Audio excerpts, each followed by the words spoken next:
Seas Ministries.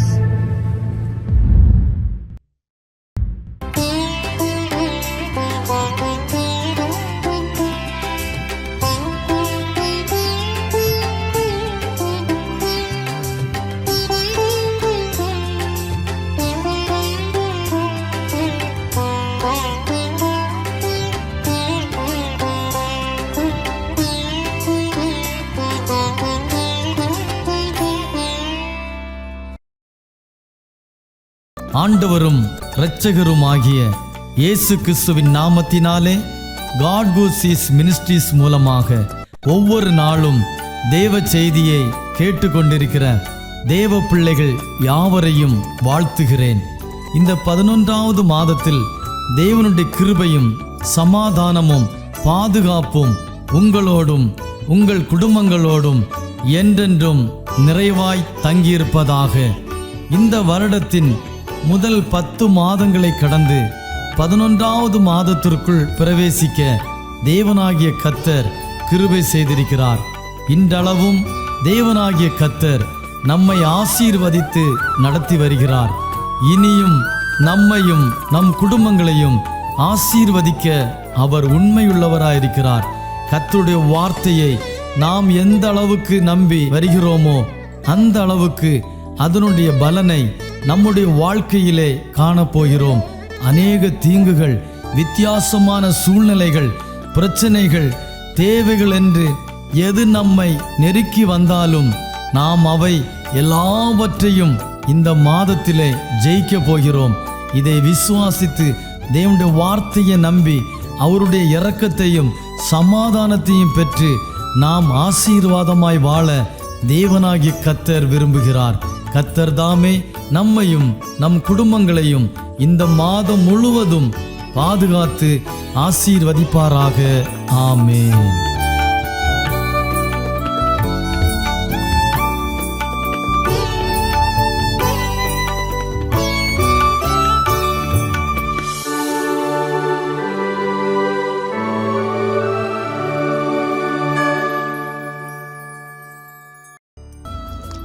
நாமத்தினாலே உங்கள் ஒருவரை நான் வாழ்த்துகிறேன்.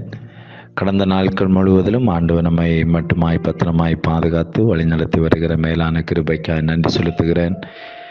குறிப்பாக இந்த காட் கோ சீஸ் மினிஸ்ட்ரியின் தலைமையை வகித்து வருகிற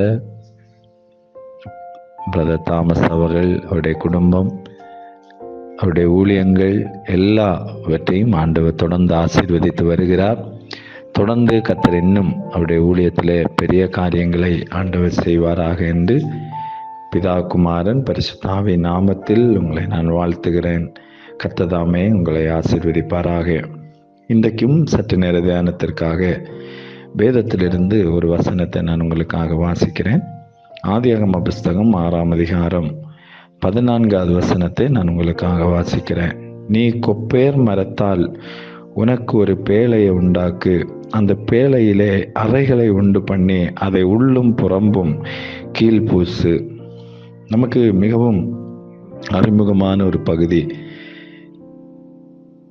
தேவனாகிய கர்த்தர் பூமியில் பாவம் பெருகின காரணத்தினாலே பூமியை ஜலத்தினால் அழிப்பதற்கு முன்பதாக தேவனாகிய கர்த்தர் நோவாவை பார்த்து சொல்லுகிறார், உன்னுடைய குடும்பமும் நீயும் மிருக ஜீவன்களும் பாதுகாக்கப்படுவதற்கு ஒரு பேழையை உண்டு பண்ணென்று ஆண்டவர் சொல்லுகிறார்.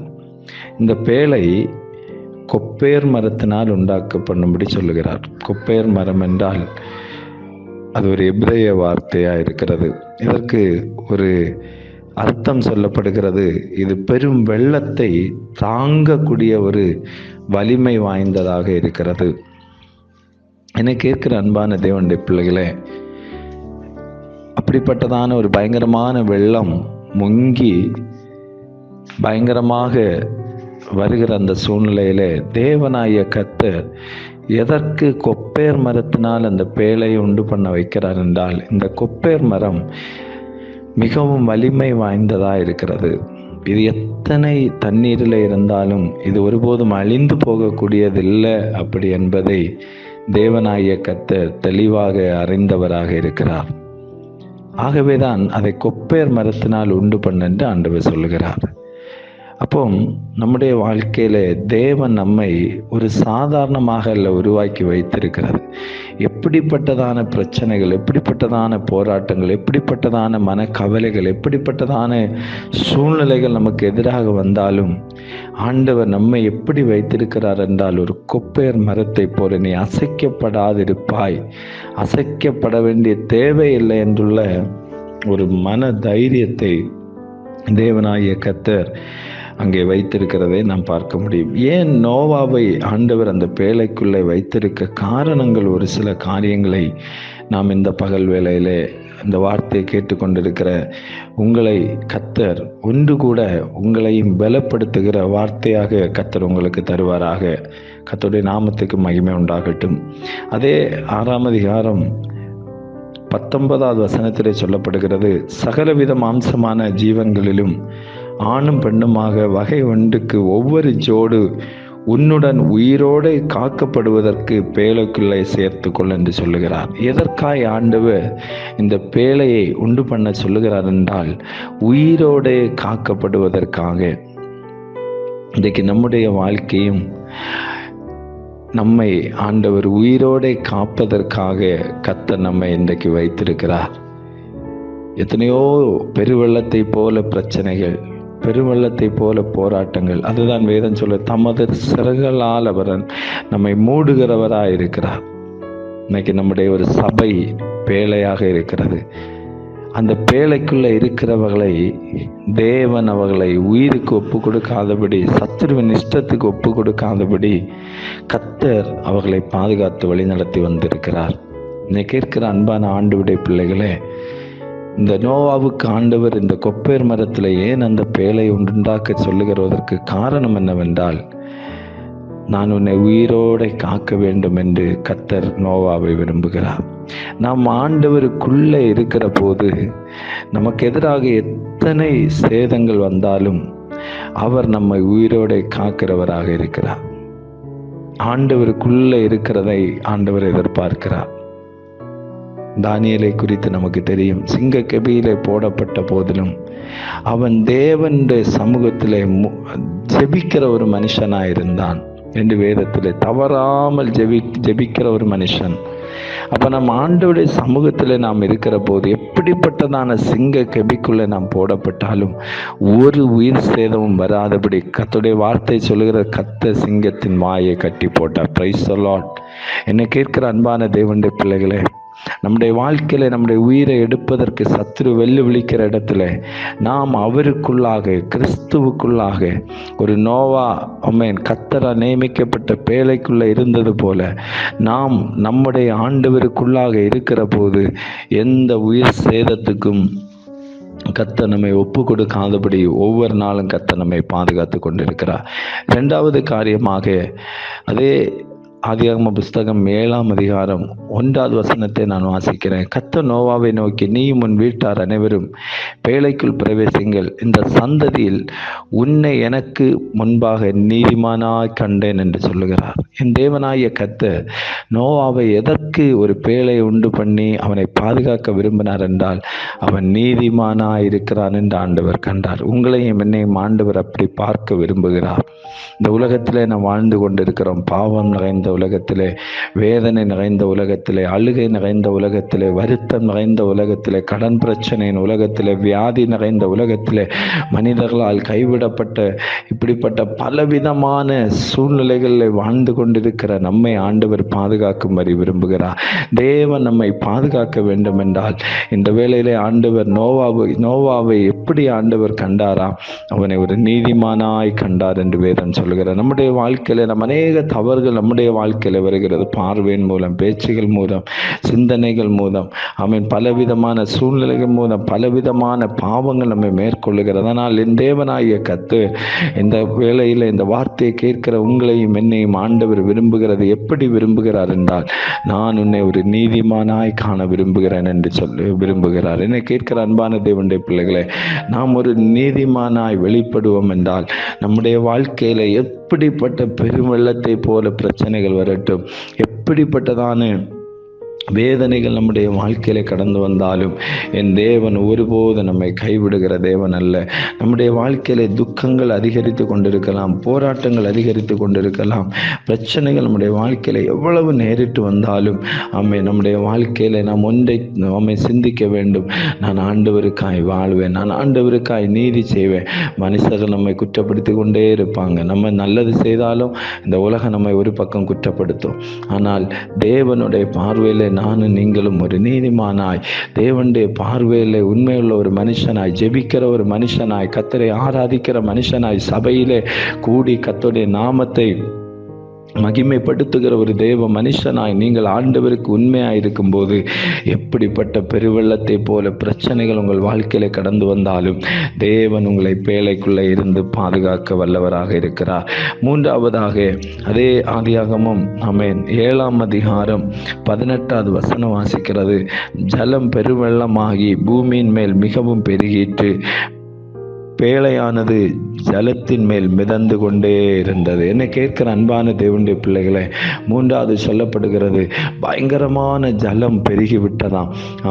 இந்த பேழை என்ன செய்து கொண்டிருந்தது? மிதந்து கொண்டே இருந்தது. Praise the Lord. ஆண்டவரை நேசிக்கிற, ஆண்டவருடைய சித்தத்தின்படி செய்கிற பிள்ளைகளை ஆண்டவர் சொல்லுகிற காரியம் தான். எவ்வளவு பெருவெள்ளம் எழும்பி வந்தாலும் ஆண்டவர் உன்னை மூழ்கி போகவே விட மாட்டார். நீ ஒருபோதும் மூழ்கி போகிற கர்த்தர் உங்களை ஒப்பு கொடுக்க மாட்டார். எவ்வளவு பிரச்சனைகள் வரட்டும், எவ்வளவு எரிச்சல்கள், மந்திரவாத வல்லமைகள், பிசாசின் கிரியைகள், போராட்டங்கள், கஷ்டங்கள், கடன் பாரங்கள், எந்த சூழ்நிலையிலையும் நாம் ஆண்டவரை நம்பி நிற்போம் என்றால், ஆண்டவரை நம்பி நாம் நிற்போம் என்ற ஒரு விசுவாசத்தோடு இல்லைங்க, கர்த்தர் என்னை மிதக்க பண்ணுவார். நான் ஒருபோதும் மூழ்கி போக மாட்டேன். சங்கீதத்திலே வாசிக்கிறோமே, அவர்கள் முறிந்து விழுந்தார்கள், நாங்களோ எழுந்து நிமிர்ந்து நிற்கிறோம் என்று சொல்லப்பட்டிருக்கிறது. என்னை கேட்கிற அன்பான தேவனுடைய பிள்ளைகளே, நம்முடைய வாழ்க்கையில ஒருபோதும் மூழ்கி போவதற்கு ஆண்டவர் நம்மை ஒப்பு கொடுக்கிறவர் அல்ல. பிரச்சனைகள், போராட்டங்கள், வேதனைகள் எழும்பி வருகிற போதும் ஆண்டவர்கிட்ட சொல்லுங்க, ஆண்டவரே நீர் என்னை மூழ்கி விடுவதற்கு, ஆண்டவரே நீர் என்னை ஒருபோதும் மூழ்கி விட மாட்டீர். ஆண்டவரே நான் மூழ்கி போக மாட்டேன், நான் மிதந்து கொண்டே இருப்பேன், நான் தொடர்ந்து தேவனை ஆராதித்து கொண்டிருப்பேன், நான் தொடர்ந்து கர்த்தரை உயர்த்தி கொண்டிருப்பேன், நான் கர்த்தரை மகிமைப்படுத்தி கொண்டிருப்பேன் என்று ஆண்டவரிடத்தில் விசுவாசத்தோடு நிற்போம் என்றால் நாம் மூழ்கி போகாதபடி கர்த்தர் நம்மை மிதக்க பண்ணுவார். ஆமென். நான்காவது காரியமாய் 8ஆம் அதிகாரம் 1வது வசனம் சொல்லுகிற, தேவன் நோவாவையும் அவனோடு பேழையில் இருந்த சகல காட்டு மிருகங்களையும் சகல நாட்டு மிருகங்களையும் நினைத்தருளினார் என்று சொல்லப்படுகிறது. என்னை கேட்கிற அன்பான தேவனுடைய பிள்ளைகளே, ஆமென். பேழைக்குள்ளே இருக்கிற போது, ஆண்டவருடைய கரத்துக்குள்ளே நாம் இருக்கிற போது, ஆண்டவருடைய சுத்தம் செய்கிற போது, ஆண்டவரை ஆராதிக்கிற போது, சபையிலே கர்த்தரை உயர்த்தி கர்த்தருக்காய் வாழுகிற போது, கர்த்தருடைய வார்த்தை சொல்லுகிறது, கர்த்தர் உன்னை நினைத்தருளுகிற ஆண்டவர் என்று சொல்லப்பட்டிருக்கிறது. ஆண்டவர் உங்களை நினைத்தருளுவார். மனிதர்கள் உங்களை நினைக்காமல் இருக்கலாம், இந்த உலகத்தின் மனுஷர்கள் உங்களை நினைக்காமல் இருக்கலாம், சொந்த பந்தங்கள் உங்கள் வாழ்க்கையில நினைக்காமல் இருக்கலாம். ஆனால் இந்த அருமையான இந்த வேளையிலே ஆண்டவர் சொல்லுகிற வார்த்தை, கர்த்தர் உங்களை நினைத்தருளுகிற ஆண்டவராக இருக்கிறார். எல்லா சூழ்நிலைகளிலும் நினைத்தருளுவார். எல்லாரும் கைவிடப்பட்டு நீ கலங்கி நிற்கும் போதும் என் தேவன் ஆகிய கர்த்தர் உங்களை நினைத்தருளுகிற ஆண்டவராக இருக்கிறார். துக்கமான நேரத்தில், ஐயோ என்னுடைய வியாதியில என்னை நினைப்பதற்கு யாருமே இல்லையே, என்னுடைய வாழ்க்கையில என்னை நினைப்பதற்கு யாருமே இல்லை என்று சொல்லும் போது என் ஆண்டவர் சொல்லுகிறார், நீ ஆண்டவருக்குள்ளா இருக்கிற போது, பேழைக்குள்ள இருக்கிற தேவ பிள்ளைகளை, சபைக்குள்ளே உண்மையாய் கர்த்தரை ஆராதித்து கர்த்தருக்கு முழு இருதயத்தை திறந்து கொடுக்கிற தேவ பிள்ளைகளை ஆண்டவர் இயேசுவின் நாமத்தில் ஆண்டவர் உங்களை பத்திரமாய் பாதுகாத்து உங்களுடைய வாழ்க்கையை நினைத்தருளுகிறவராய் இருக்கிறார். கடைசியாக 5ஆவதாய் ஒரு காரியத்தை சொல்லி நான் உங்களுக்காய் ஜெபிக்கும்படி விரும்புகிறேன். அதை 8ஆம் அதிகாரத்தில் ஆண்டவருடைய வார்த்தை சொல்லுகிறது. நீங்கள் 8 முதல் 11 வசனங்களை நீங்கள் வாசிக்கும் போது தெரியும். பின்பு பூமியின் மேல் ஜலம் குறைந்து போயிட்டு என்று அறியும்படி ஒரு புறாவை தன்னிடத்திலிருந்து வெளியே விட்டான். பூமி எங்கு ஜலம் இருந்தபடி அந்த புறா தன் உள்ளங்கையை வைத்து இளைப்பாற இடம் காணாமல் திரும்பி பேழையின் அவரிடத்தில் வந்தது என்று சொல்லப்பட்டிருக்கிறது. பாருங்க 11வது வசனம். அந்த புறா சாயங்காலத்தில் அவனிடத்தில் வந்து வந்து சேர்ந்து இதோ அது கொத்தி கொண்டு வந்த ஒரு ஒலிவ மரத்தின் இலை அதன் வாயில் இருந்தது. அதனாலே நோவா பூமியின் மேல் ஜலம் குறைந்து போயிட்டு என்று அறிந்தான். என்னை கேட்கிற அன்பான தேவனுடைய பிள்ளையே, இந்த புறாவை குறித்து புதிய ஏற்பாட்டிலே சொல்லப்படுகிறது. பரிசுத்த ஆவியானவர் ஆமென் ஹல்லேலூயா, இயேசுவானவர் ஞான ஸ்நானம் எடுத்து கரையேறுற போது ஆமென் பரிசுத்த ஆவியானவரை போல புறாவின் வடிவத்தில் பரிசுத்த ஆவியானவர் வெளிப்படுகிறது அங்கே பார்க்க முடியும். என்னை கேட்கிற அன்பான தேவனுடைய பிள்ளைகளை, கர்த்தருடைய கருத்தில் இருக்கிற பிள்ளைகளை, ஆமென் இங்க பாருங்க, நோவா பேழையிலிருந்து அனுப்பினது ஒரு புறாவை குறித்து சொல்லப்படுகிறது. அது ஆமென் அது எல்லாவற்றையும் நேர்த்தியாய் சரியான நேரத்தில் அவனுக்கு அதை வெளிப்படுத்தி காட்டுகிறது. கர்த்தருடைய கருத்தில் இருக்கிற பிள்ளைகளை பரிசுத்த ஆவியானவர் வழி நடத்தி காட்டுவா. ஆமென் ஒலிவ இலையை எடுத்துக்கொண்டு தண்ணீர் வற்றி போய்விட்டது என்று சொல்லி கொண்டு காட்டப்படுகிறது. என்னை கேட்கிற தேவனுடைய பிள்ளைகள், இந்த ஒலிவ இலையானது ஒருபோதும் ஆடி போகிறதில்லை. எவ்வளவு தண்ணீரில் நின்னாலும் ஆடி போகிறதில்லை. ஆமென் பரிசுத்த ஆவியானவருடைய நடத்துதல் ஆமென் நம்முடைய வாழ்க்கையில் இருக்கும் என்றால் நம்மையும் ஆண்டவர் ஒரு மர கண்டுகளை போல வளர பண்ணுவா. நாம் பரிசுத்த ஆவியானவர்களை நடத்தப்படுவோம். பேழைக்குள்ளே இருக்கிறவர்களுக்கு ஒரு பாதுகாவல். ஆண்டவர் அவர்களை நினைக்கிறார், கர்த்தர் அவர்களை வழி நடத்துகிறார். நம்முடைய வாழ்க்கையில தொடர்ந்து அந்த பரிசுத்த ஆவியானுடைய கருத்தில் நம்மை ஒப்பு கொடுப்போம். நிச்சயமாய் கர்த்தர் பெரிய காரியங்களை செய்வாராக. அன்பின் பரலோக பிதாவே, இந்த வார்த்தையை கேட்கிற தம்முடைய பிள்ளைகளுக்காக நாங்கள் ஜெபிக்கிறோம். கர்த்தருடைய ஆவியானவர் ஒவ்வொருவரையும் ஆண்டவர் ஆசீர்வதித்து நடத்துவீராக. ஆண்டவரே, நம்முடைய கருத்தில் இருக்கிற பிள்ளைகளை நீர் பத்திரமாய் பாதுகாக்கும்படி ஜெபிக்கிறோம். இந்த வார்த்தை கேட்கிற மிகுந்த பாரத்தோடு கண்ணீரோடு மிகுந்த வேதனையோடு இருக்கிற ஒவ்வொரு பிள்ளைகளுடைய குடும்பத்துக்காய் ஜெபிக்கிறேன். ஆண்டவரே, பரிசுத்த ஆவியானவர் அவர்களை வழி நடத்துவீராக. துக்கம் சந்தோஷமாய் மாறும்படி ஜெபிக்கிறோம். நீரே பெரிய காரியங்களை செய்து தொடர்ந்து வழி நடத்தும். இயேசுவின் நாமத்தில் பிதாவே, ஆமேன் ஆமேன் ஆமேன் ஆமேன் ஆமேன்.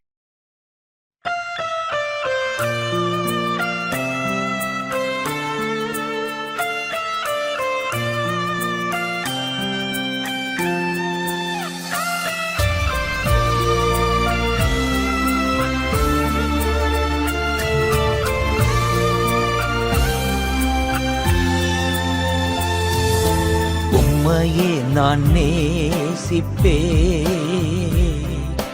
உம்மையே நான் நேசிப்பேன், உம்மையே நான் நேசிப்பேன். உன்னதரே இயேசையா, பாதம் அமர்ந்து ஆராதிப்பேன். வசனம் தியானித்து அகமகிழ்வேன். உம் பாதம் அமர்ந்து ஆராதிப்பேன். உம் வசனம் தியானித்து அகமகிழ்வேன்.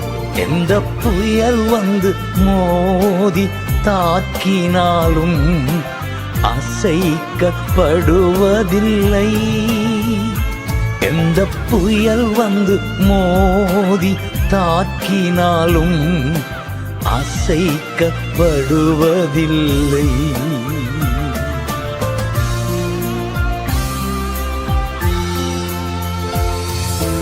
உம்மையே நான் நேசிப்பேன்,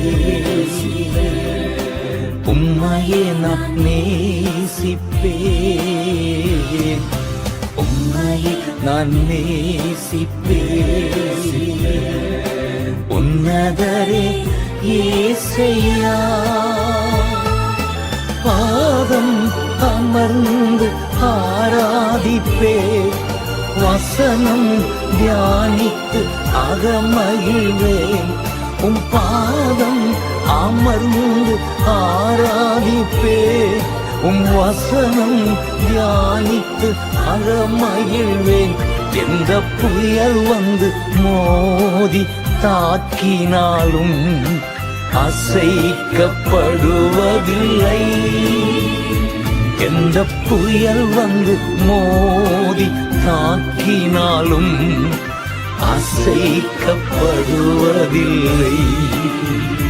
நான் அசைக்கப்படுவதில்லை, அசைக்கப்படுவதில்லை.